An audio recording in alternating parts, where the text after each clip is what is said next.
صلح رحمی کے فائدے۔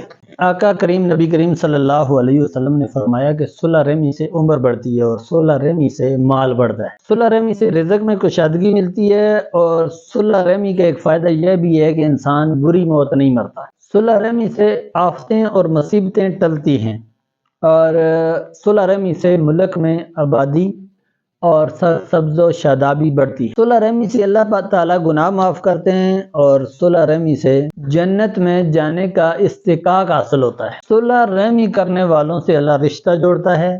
جس قوم میں صلح رحمی کرنے والے ہوں اس قوم پر اللہ تعالیٰ رحمت برساتا ہے۔ نبی کریم صلی اللہ علیہ وسلم نے فرمایا کہ تم اپنے نسبوں کو سیکھو تاکہ تم اپنے قریبی رشتہ داروں کی پہچان کر کے ان سے صلح رحمی کر سکو۔ پھر فرمایا کہ صلح رحمی سے محبت بڑھتی ہے، مال بڑھتا ہے، موت کا وقت تک ٹل جاتا ہے یعنی کہ عمر بڑھتی ہے۔ اور پھر فرمایا کہ جو شخص یہ چاہتا ہے کہ اس کا رزق کشادہ ہو جائے اور اس کی عمر لمبی ہو جائے تو وہ اپنے رشتہ داروں سے صلح رحمی کرے۔ اور ایک روایت میں یہ بھی آتا ہے کہ جو شخص صدقہ دیتا رہتا ہے اور رشتہ داروں سے صلح رحمی کرتا رہتا ہے اس کی عمر اللہ تعالیٰ زیادہ کر دیتے ہیں اور اللہ تعالیٰ اس کو بری موت مرنے سے بچاتے ہیں اور اس سے آفتیں اور مصیبتیں ٹالتے رہتے ہیں۔ اور ایک روایت میں آتا ہے کہ وہ شخص جنت میں گھسنے نہ پائے گا یعنی داخل نہیں ہو سکے گا کہ جو اپنے رشتہ داروں سے رشتے ناطے توڑتا ہے۔ چینل کو سبسکرائب کر دیں اور ویڈیو کو شیئر کر دیں۔